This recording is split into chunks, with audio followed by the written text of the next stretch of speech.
Assalamu alaikum. Chana chaat recipe. Chana boiled 500 gram. Tomato small cutting 250 gram. Onion cutting 250 gram. Potato boiled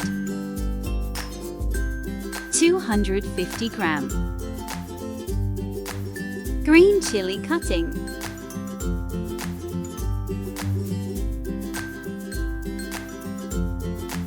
Yogurt 250 gram. Chaat masala 2 tablespoons.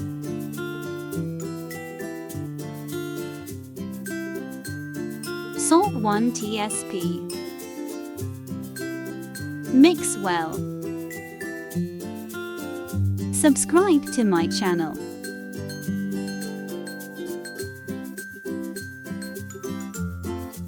Coriander leaves.